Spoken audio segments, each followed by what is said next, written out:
Everyone, कैसे हैं आप सब लोग। आई होप आप सब लोग बहुत अच्छे होंगे।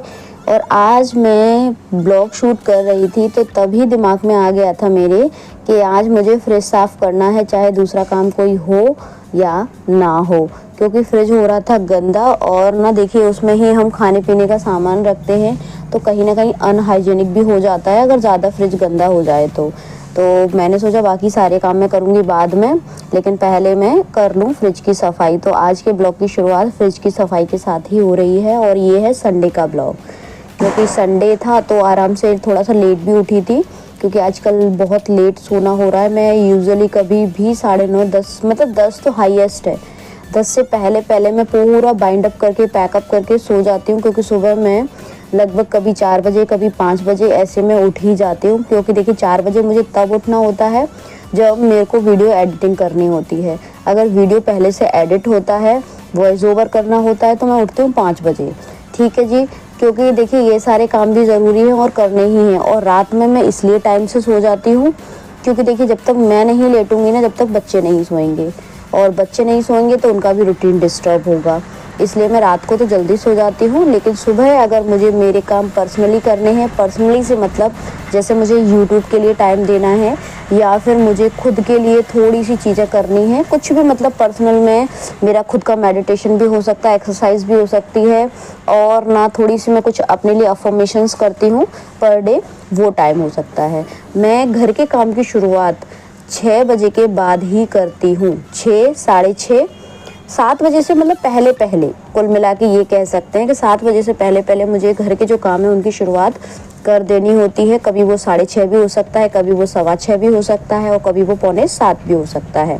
ये डिपेंड करता है जो मेरे पर्सनली काम है, जो मेरे इंटरेस्ट वाले काम हैं, जो कहते हैं ना मी टाइम वाले काम, तो वो मैं 4 से 6 के बीच में, 5 से 6 के बीच में, जिस दिन 4 बजे उठती हूँ उस दिन 4 से 6 हो जाता है, और जिस दिन 5 बजे उठती हूँ उस दिन 5 से 6:30 या 6 बजे तक यूजुअली हो जाता है। तो यही रूटीन रहता है। जिस दिन यूट्यूब का काम कम होता है उस दिन मैं थोड़ा सा मेडिटेशन कर लेती हूँ और थोड़ी एक्सरसाइज भी कर लेती हूँ, और जिस दिन यूट्यूब का काम ज़्यादा होता है तो उस दिन मैं ये चीज़ें स्किप कर देती हूँ।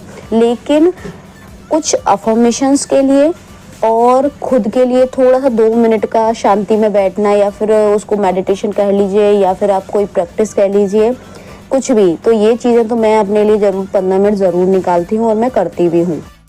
ये ना सारी चीज़ें पूरे दिन भर आपको एनर्जी को मेंटेन बनाए रखने में ना हेल्पफुल होती हैं। आपकी जो एनर्जी रहेगी ना, वो ना आपकी हाई लेवल पर रहेगी अगर आप सुबह की शुरुआत अपने मनपसंद तरीके से और थोड़ा सा ईश्वर के साथ थोड़ा सा कनेक्ट होके अगर करते हैं ना, तो आपके दिन भर का जो रूटीन रहेगा ना वो एकदम शानदार रहेगा। आपको मतलब कहते हैं ना, उदासी, दुखी वाला मन या फिर नेगेटिव वाइब्रेशंस और मतलब जितने भी नेगेटिव इमोशंस हैं ना, वो छू भी नहीं पाएंगे, और डे टू डे आपका ऑरा बहुत ज़्यादा क्लीन हो पाएगा। तो देखिए मैं तो करती हूँ, अगर आपको भी अगर थोड़ा सा अपने जीवन में परिवर्तन चाहते हैं तो ज़रूर करना शुरू कर दें। क्योंकि देखिए 5 से 10 मिनट में किसी का कुछ नहीं जाता है, इतना तो टाइम हम ऐसे ही फ़ोन स्क्रॉल करने में लगा देते हैं, लेकिन ये बहुत सुबह का वैल्यूबल टाइम होता है जो हमें ऐसे यूज़ कर लेना चाहिए। हम जनरली क्या करते हैं, सुबह का टाइम ऐसे ही सोने में निकाल देते हैं। लेकिन देखिए अगर लाइफ में थोड़ा बहुत भी कुछ चेंजेस चाहिए तो सुबह के जो घंटे 2 घंटे हैं वो जल्दी उठकर खुद के लिए निकालना शुरू करिए, लाइफ में चेंजेस आना शुरू होंगे। ठीक है जी। तो ये फ्रिज साफ़ कर रही थी मैं बाहर, मैंने पूरा सामान निकालने के बाद मैंने उसका सामान सेट कर दिया था बाहर, और ना उसका पूरा सामान निकाल लिया था, फ्रिज पूरा अच्छे से साफ़ कर लिया था, और फिर उसके बाद जो अंदर जितने भी सामान थे उसके वो निकाल के वो भी एक एक करके मैं साफ़ करने लगी थी। सारे काम अस्त व्यस्त हो रहे थे, लेकिन मैं इस काम को अस्त व्यस्त नहीं कर सकती थी, क्योंकि भाई ये सेहत से जुड़ा मामला है। अगर फ्रिज गंदा होगा तो बाकी कुछ टाइम बाद धीरे धीरे करके सभी बीमार पड़ने लगेंगे, क्योंकि कहीं ना कहीं अनहाइजेनिक हो जाता है सारी चीज़ें। तो इसीलिए ना मैंने इसको प्रायोरिटी पे रखा कि ये काम करना है, बाकी दूसरे काम अगर स्किप होते हैं तो हो जाएं, कोई दिक्कत नहीं है। तो बस मैंने उठकर फ्रिज आज पूरा अच्छे से साफ़ कर लिया था। सारे उसके जो जितने भी सामान लगे रहते हैं ना उसमें जितने भी, वो सब साफ़ कर लिए थे। पूरा बाहर से अंदर से बहुत अच्छे से चमका दिया था एकदम। और सब्जी भी आ गई थी, चूँकि आज संडे था तो हस्बैंड सब्जी ले आए थे एक साथ, तो सारी धोकर वॉश कर और सेट करके फ्रिज में वो भी रख दी थी। अब यहाँ पर ना दिमाग में एक चीज़ आती है कि अगर जैसे आपके पास बहुत सारे काम हैं, अब आपको उनको ख़त्म भी करने हैं, तो आप है ना कोई भी काम को लेके बस शुरुआत कर दें। अगर आप ये सोचते रहेंगे ना कि काम तो बहुत सारे हैं, कैसे होंगे कैसे होंगे कैसे होंगे, तो लास्ट जब आप देखेंगे तो फिर आपके हाथ में कुछ भी नहीं रहेगा। आपको लगेगा ये तो काम हो ही नहीं पाए। और आप जब शुरुआत कर देंगे एक एक करके बिना आलस के, तो कहीं ना कहीं अगर 10 में से ना आपके एटलीस्ट 8 काम तो ख़त्म हो गए होंगे। बाकी अगर 2 काम छूटते भी हैं तो छूट जाएं, कोई दिक्कत नहीं है, क्या ही हो सकता है ना। अगर छूट गए हैं तो छूट गए हैं, लेकिन एटलीस्ट 8 काम तो आपके हाथ में रहेंगे, वो तो आपके पूरे हो चुके होंगे। आपको एक सेटिस्फाइड दिन तो मिल जाएगा कि चलो मेरे सारे काम ख़त्म हो गए, 2 ही काम बचे, कोई बात नहीं मैं कल कर लूँगी। लेकिन अगर आपने शुरुआत ही नहीं की, आलस करते रहे कि अरे ये भी डला है ये भी डला है, कैसे करूँगी, मुझसे तो हो ही नहीं रहा है, इतना मैस पड़ा रहता है, इतना मैस मच जाता है, मैं रोज़ करती हूँ फिर भी फैल जाता है। तो देखिए, सोचना है तो सोचते रहिए, उसमें भी किसी का कुछ नहीं जाएगा, प्रॉब्लम आपको ही होगी। घर देखिए अगर साफ़ सुथरा बना रहता है ना तो हमको ना बहुत अच्छी फील आती है, अच्छी मतलब कहते हैं ना अंदर से वाइब्रेशंस आती हैं कि मतलब मेरा घर साफ़ सुथरा है, मैंने काम किया, मैंने मेहनत की, तो देखिए मेरा घर एकदम चमक गया। जैसे अब आज ही फ्रिज साफ़ किया, फ्रिज साफ़ हो गया ना, मेहनत तो लगी, और गर्मी भी इतनी हो रही है ना, ये लगता है कि काम करने से पहले कि अरे रहने देते हैं, आज रहने देते हैं, अगर नहीं कर रहे, गर्मी बहुत है। लेकिन देखिए आज गर्मी तो अभी हाल फिलहाल 2 महीने 2 महीने पड़नी ही पड़नी है। आप कब तक काम स्किप करेंगे, ये चीज़ है ना। तो बस गर्मी को नज़रअंदाज करते हुए मैंने ये काम का बीड़ा उठाया, तो ये काम पूरा हो गया, बढ़िया चमक गया, फ्रिज साफ़ हो गया, पूरी चीज़ें अच्छे से, जितना भी सामान था वो भी बढ़िया साफ़ हो गया। और फिर मैंने फ्रिज को सेट कर दिया था। और मैं पता काफ़ी टाइम से ये वाला काम पेंडिंग चला आ रहा था, क्योंकि कहीं ना कहीं थोड़ा डिस्टर्बेंस हो रहा है सारी चीज़ों को लेके, तो फिर ये काम मुझे फर्स्ट प्रायोरिटी पे करना ही था। मैं सोच रही थी, पिछले संडे से ही सोच रही थी कि मुझे फ्रिज साफ़ करना है, लेकिन नहीं हो पा रहा था। फाइनली आज ये काम हो गया, तो बहुत सेटिस्फेक्शन मिला, बहुत शांति मिली कि चलो ये काम ख़त्म हो गया, एटलीस्ट बहुत दिन से पेंडिंग आ रहा था। ठीक है जी, अब ये है मेरी जो बास्केट देख रहे हैं ना आप, इसमें ना मैं हस्बैंड के टिफ़िन और बच्चों के टिफ़िन जब वो स्कूल जाते हैं तब, अभी तो स्कूल नहीं जा रहे हैं, तो हस्बैंड का टिफ़िन इसमें अभी हाल फिलहाल रखा जा रहा है। बाकी सभी लोगों के जितने भी घर में लंच बॉक्स हैं वो सब इसमें रखे जाते हैं, खासकर हस्बैंड का और बच्चों का। मैं तो लंच लेके नहीं जाती हूँ, मैं खाना घर से ही खा के जाती हूँ प्रॉपर, और उसके बाद जब आती हूँ तब खाती हूँ। तो ना ये फिर मैंने ये बास्केट थोड़ी गंदी हो रही थी, बस इसको भी उठाया और इसको भी मैंने अच्छे से डीपली क्लीन कर दिया, बढ़िया ब्रश से। पूरा इसमें जो छेद है ना वो भी थोड़े थोड़े गंदे हो जाते हैं, तो ब्रश से मैंने अच्छे से साफ़ कर दिया था, बढ़िया ये भी चमक गई थी। और फिर उसके बाद इसमें सारे डिब्बे जो थे लंच बॉक्स वो सारे अरेंज करके और रख दिए थे। जो नीचे वाला कैबिनेट है ना जो आप देखते हैं, एक जिसमें जनरली मैं सारे सामान रखती हूँ, कभी कभी वो अस्त व्यस्त हो भी जाता है, ज़्यादातर वैसे होता है डेली अस्त व्यस्त होता है, और डेली मैं उसको जमाती भी हूँ क्योंकि नीचे का ही है। तो अस्त व्यस्त इसलिए होता है क्योंकि जब भी उसमें कोई भी सामान एक्स्ट्रा रहता है उसमें ही रख देती हूँ, फिर उठाकर जहाँ पर उसको रखना होता है वहाँ रख देती हूँ, क्योंकि हाथ तुरंत के तुरंत ना जहाँ पर उसकी जगह है कभी कभी पॉसिबल नहीं हो पाता। जैसे हस्बैंड कोई सामान लेके आए इंस्टेंटली, अब मैं किचन में दूसरे काम कर रही हूँ, तो मैं क्या करती हूँ, सामने नीचे वाला जो कैबिनेट है उसमें ही मैं रख देती हूँ। फिर उसके बाद ना जब मुझे टाइम मिलता है तो मैं उसको अरेंज करके अच्छे से रख देती हूँ। तो वो कभी कभी मैसी हो जाता है, लेकिन वो ऑर्गेनाइज भी डेली होता है, जमता भी डेली है और डेली ही फैलता है। ये तो घर जैसी ही स्थिति हो गई, जो मेरा वाला कमरा है ना एसी वाला, उस जैसी स्थिति हो गई, क्योंकि वो रोज़ फैलता है, बच्चे रोज़ फैलाते हैं और रोज़ वो लगाते हैं, तो डेली ही घर की यही स्थिति रहती है। और मुझे पता है बच्चों वाला जिसका घर होता है उसके घर में समझ सकती हूँ यही चीज़ें होती होंगी। भाई मेरे घर में तो होता है, बच्चे बहुत फैलाते हैं, थोड़ा बहुत नहीं बहुत। मतलब आप एक कमरा अगर साफ़ करके आए हो ना, तो आप वो कमरा जब दूसरा वाला साफ़ करोगे तब तक आपको पहले वाले कमरे में कुछ ना कुछ फैला हुआ ज़रूर मिल ही जाएगा। तो भाई बच्चे हैं, ठीक है, कम से कम खेलते रहते हैं, यही बहुत अच्छी बात है। और रही सामान फैलने की बात, तो कोई बात नहीं, वो तो अरेंज भी हो जाता है, लेकिन एटलीस्ट वो खेलते रहते हैं। और अगर वो नहीं खेलेंगे, अगर आपको उनको एक कॉर्नर में बिठाना है तो उनको मोबाइल पकड़ा दीजिए, वो बिल्कुल एक कॉर्नर में बैठे रहेंगे।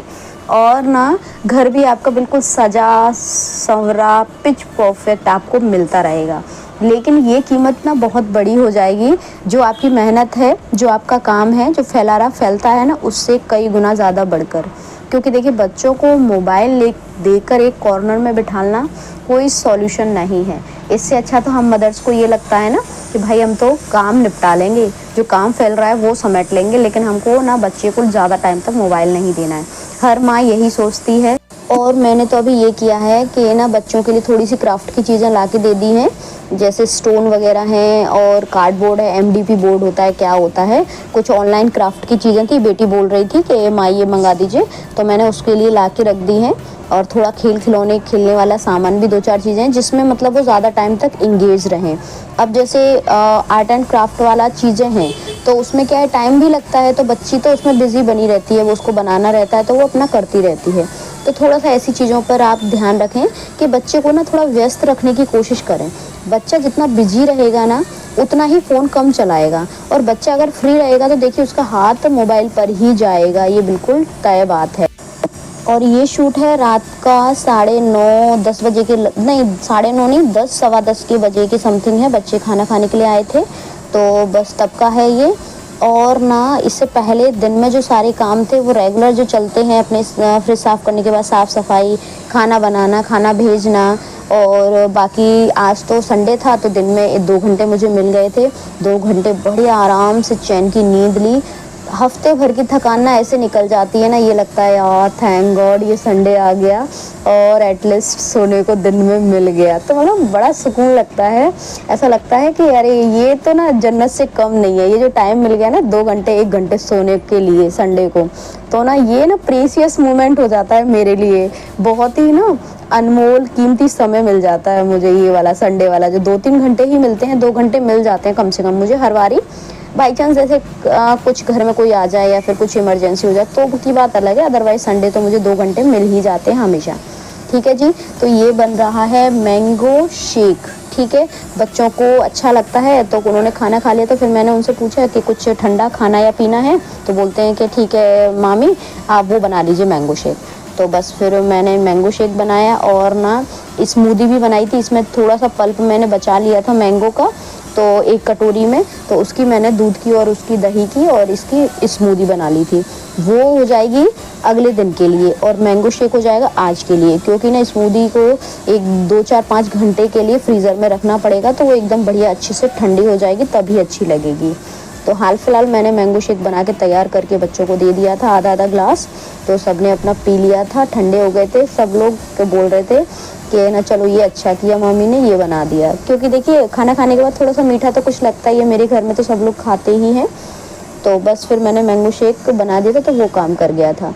अब अच्छा, ये जब बच्चे चले जाते हैं ना खाना खाकर और खाना लेके, उसके बाद मुझे कम से कम पौन घंटा लगता है सारी चीज़ों को अरेंज करने में। वो क्यों?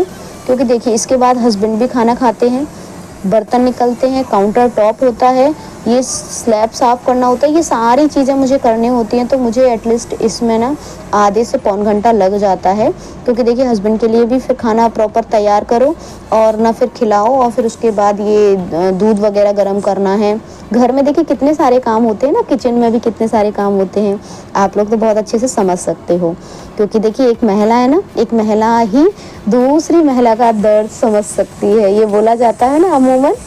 तो हम जब जो काम करते हैं ना, तो समझ सकते हैं कि मतलब वो काम किस तरह से, और कितनी सारी चीज़ें, छोटे छोटे काम उसमें होते हैं जो कई बार हम बता भी नहीं पाते, कह भी नहीं पाते। लोग ये बोलते हैं ना, इतने इतने घंटे किचन में करती क्या रहती हो, इतने घंटे क्यों लगाती हो, जल्दी से फटाफट करो और कमरे में आ जाओ, जल्दी से फटाफट कर लो और ठंडे में बैठ जाओ। तो ऐसा नहीं होता जी, किचन में एटलीस्ट आपको 2 से 3 घंटे अपने सुबह के और शाम के देने पड़ते हैं, तब जाके एक महिला पूरे घर के लिए, परिवार के लिए खाना तैयार कर पाती है। क्योंकि केवल रोटी और सब्जी ही खाने में नहीं होता, बहुत सारे काम खाने से जुड़े हुए होते हैं। तो ये पुरुष वर्ग ना थोड़ा सा समझने में पीछे हो जाता है, क्योंकि कहीं ना कहीं इन सारी चीज़ों से इंटरेक्ट नहीं हो पाता है। इसलिए अगर वो भी इंटरेक्ट होता तो उसको भी समझ में आता कि भाई एक से जुड़ा हुआ काम दूसरा है, दूसरे से जुड़ा हुआ काम तीसरा है, तो काम ना आपस में इंटरकनेक्टेड हैं। तो कहीं ना कहीं अगर आप ये सोचते हैं कि केवल रोटी सब्जी है, तो रोटी सब्जी नहीं है जी, उसमें नाश्ता भी आता है, 3 बार की चाय भी आती है, दूध गर्म करना होता है, आटा लगाना, सब्जी काटना, फिर जो फैलारा फैलता है उसको साफ करना, ठीक है, पोछा लगाना किचन में, काउंटर टॉप साफ करना, सिंक साफ करना, और ही न जाने कितने ही काम जो मुझे रिसेंट अभी याद भी नहीं आ रहे हैं, चलते फिरते हम लोग करते रहते हैं। और जो मेरे भी ब्लॉग में कई ऐसे काम हैं जो मैं शूट भी नहीं कर पाती हूँ और वो करती हूँ। अब मुझे एक चीज़ बताइए, अभी मैं हाल फिलहाल आज जो मैंने शूट किया है उसमें कितनी ही सारी चीज़ें मिस हो गई हैं। दिन में खाना भी बना था, दिन में सारे काम भी हुए थे, दिन में बच्चों को भी नहलाया था सुबह के टाइम, ठीक है, कपड़े निकले थे, कपड़े भी वॉश किए थे, ठीक है, मशीन थी, मशीन अभी लग ही नहीं पा रही है, पिछले हफ्ते भी नहीं लग पाई थी, इस हफ्ते भी नहीं लग पा रही थी। हाथ से जितने कपड़े धुल रहे हैं बस वही कपड़े धुल रहे हैं, बाद बाकी मशीन जो लगेगी वो हो सकता है बीच में लगा लूँ मैं। जैसे ही बिटिया डिस्चार्ज हो जाती है, वहाँ से हॉस्पिटलाइज है अभी, वहाँ से डिस्चार्ज हो जाती है, उसके बाद ही मैं मशीन लगा पाऊँगी, क्योंकि उसमें लगते हैं एटलीस्ट घंटे से 2 घंटे, तो फिर वो तो बाद का ही काम है। अगर जैसे ही वो डिस्चार्ज होंगे उसके बाद ही मैं मशीन लगाऊंगी, ऐसा मेरा प्लान है, क्योंकि टाइम लगेगा उसमें, और वो अभी थोड़ा सा टाइम कंज्यूमिंग चीज़ें चल रही हैं अभी मेरे साथ। बच्चों ने मैंगो शेक पी लिया था सब लोगों ने। अब क्या हुआ था, सारे काम ख़त्म करने के बाद मैंने सोचा, ये मुझे ना आइडिया श्याम ने ही दिया था, मतलब जेठानी जी के बेटे हैं उन्होंने कहा कि आंटी आप ऐसा करिए, ऐसे ऐसे कर लीजिए। मैंने पहली बार ट्राई की थी, जो स्मूदी की बात कर रही थी ना, वो तो मैंने नहीं बनाई थी इससे पहले। तो उन्होंने कहा कि आप मैंगो शेक तो बना ही रहे हो, तो थोड़ा पल्प निकाल लेना, ऐसा कर लेना, उसमें दही डाल देना, दूध गर्म कर लेना, शक्कर डाल देना, ऐसे ऐसे करके उन्होंने बताया मुझे। तो मैंने कहा ठीक है, कर लेती हूँ, ट्राई कर लेती हूँ, और कल के लिए कुछ मीठा भी हो जाएगा। तो बस ऐसे करके मैंने ना दूध को पहले अच्छे से बॉईल किया, और वाकई में सुपर टेस्टी बनी थी। ये तो पिछला वाला है ब्लॉग, तो इससे मुझे आइडिया लग गया था। अगले दिन जब हम लोगों ने खाई थी सब लोगों ने, तो बहुत अच्छी लगी थी, टेस्टी थी। अगर आप ट्राई करना चाहें तो आप भी कर सकते हैं, ठीक है। थोड़ा थोड़ा मैंगो का भी फ्लेवर आ रहा था, मैंगो पल्प मैंने कम डाला था इसलिए थोड़ा सा कम फ्लेवर आ रहा था, बट सुपर टेस्टी थी, अच्छी लग रही थी, मुझे तो बहुत पसंद आई, सभी लोगों को भी पसंद आई, ठीक है। तो हम क्या करना है, इसमें दूध को अच्छे से बॉईल कर लेना है, शक्कर डाल देनी है, और ना जो मैंगो पल्प है उसको भी मिक्स कर देना है। मिक्स करने में थोड़ा सा टाइम लगेगा, क्योंकि वो पल्प है ना, तो थोड़ा सा हो जाता है हल्का। आपको गुनगुना दूध नहीं रखना है, जब नॉर्मल टेम्परेचर पे आ जाए तभी आपको ये सारी चीज़ें डालनी है, गर्म में मत डाल दीजिएगा। दही डाल दिया था मैंने, और फिर इसको एक तरफ ढक के रख दिया था, कब तक के लिए, रात भर के लिए। फिर सुबह जब मैंने उठी थी ना, तब मैंने इसको, मतलब कुल मिला के अपन को दही जमाना, जैसे दही जमाते हैं ना उस तरह से। तो दही जम गया था, सुबह जब मैं उठी थी ना, तो फिर मैंने तुरंत के तुरंत उसको फ्रीज़र में रख दिया था। फिर उसके बाद हम लोगों ने नाइट में सब लोगों ने खाया था बैठ के एक साथ, बहुत सारी गपशप की थी, लेकिन ये अगले दिन की बात बता रही हूँ मैं आपको। अब बचा था ये लास्ट काम, जो बर्तन धोने थे, बस वो बर्तन धो के और मेरा काम ख़त्म हो जाएगा। फिर उसके बाद बच्चों को दूध दूंगी, और फिर उसके बाद ऐसे ही सारी चीज़ें चलती रहती हैं। पर डे का यही रूटीन है, कुछ अलग से नहीं है, लेकिन फिर भी कुछ ना कुछ अलग हो ही जाता है। और ना जब, अच्छा कई बार ऐसा होता है कि क्या शूट करना, डेली का वही रूटीन तो है, लेकिन जब शूट कर लेती हूँ ना, फिर बाद में पता चलता है नहीं, इसमें ये चीज़ नई थी, नहीं आज मैंने ये काम नया किया है, तो वो डेली रूटीन से थोड़ा सा अलग हो जाता है। अब ये बर्तन धोने के बाद फिर मैं सीधे सीधे चली जाऊंगी अपने कमरे में। अब देखिए इसी बीच मैंने आप लोगों को टाइम मैंने कहा एक बार दिखा देती हूँ। तो अभी बज रहे हैं देखिए 11:15, सारे काम ख़त्म करते करते मुझे 11 बज रहे हैं आजकल, और जो पहले के जो 2 दिन थे तब तो मुझे 11:30 भी बज गए थे। तो अभी हाल फिलहाल चल रहा है, अमूमन में कभी इतना टाइम हो गया, इमरजेंसी के अलावा मैं कभी भी लेट नहीं सोती हूँ। मेरा टाइम है फिक्स, मैं 10 बजे से पहले पहले सो जाती हूँ, और हद है तो 10:30, इसके बाद तो कभी नहीं होता है। लेकिन देखिए इमरजेंसी है, कभी भी कुछ भी चीज़ें रहती हैं तो चेंज करना पड़ता है, तो वही चेंज अभी मेरी लाइफ में चल रहा है। तो कोई बात नहीं, गाड़ी अभी ट्रैक पे आ जाएगी 2-4 दिन में, जैसे ही बच्ची घर आ जाएगी उसके बाद सारी चीज़ें ट्रैक पर आ जाएंगी, कोई ऐसा दिक्कत वाली बात नहीं है। अब वो बढ़िया है, स्वस्थ हैं, आप लोगों की ब्लेसिंग है सब लोगों की, बढ़िया स्वस्थ हो गई हैं। अब जल्दी से जल्दी वो घर भी आ जाएंगी और फिर से सारी चीज़ें बहुत शानदार हो जाएंगी। आप लोगों ने किसी ने कमेंट किया था कि आप ना एक ना डलिया ख़रीद लीजिए बर्तन रखने के लिए। तो देखिए, मैं ख़रीद लेती डलिया ज़रूर, कोई बड़ी बात नहीं थी उसमें, लेकिन मेरी किचन में रखने के लिए जगह नहीं है। मैं कहाँ ही रखूँ उसको। ये वाली जो छोटी वाली बास्केट है जिसमें मैं सारे बर्तन रखती हूँ, तो वो है काउंटर टॉप के नीचे आ जाती है, तो उसको आराम से ईज़िली आगे भी निकल आती है और पीछे भी हो जाती है। और अगर मैं डलिया लूँगी तो मुझे उसके लिए स्पेशली स्पेस चाहिए। वो स्पेस ना तो मेरे काउंटर टॉप पे है और ना काउंटर टॉप के नीचे है। तो अभी हाल फिलहाल मैंने उसको ख़रीदने का इसीलिए नहीं सोचा कभी, और ना कभी ये लगा कि उसकी कमी महसूस हो रही है। क्योंकि देखिए, बर्तन धो के मैं स्लैब पे रख देती हूँ, पानी तो मेरे कॉर्नर में वैसे भी भरना ही होता है और वो मुझे क्लीन करना ही होता है। तो अगर बर्तनों का पानी भी अगर काउंटर टॉप पे पूरे पे फैल जाता है तो कोई बात नहीं है, मुझे तो वो वैसे ही साफ़ करना होता है। तो मुझे उसकी कभी कमी महसूस नहीं हुई, और अगर कमी महसूस होती तो परचेज़ कर लेती। और भाई अभी हाल फिलहाल तो सारी चीज़ें मम्मी के हिसाब से चलेंगी, तो मैं चेंजेस कोई कर भी नहीं सकती। तो बस आई होप आपको वीडियो पसंद आया होगा। हंसते रहिए, मुस्कुराते रहिए और दूसरों को मुस्कुराने की वजह देते रहिए। Thank you.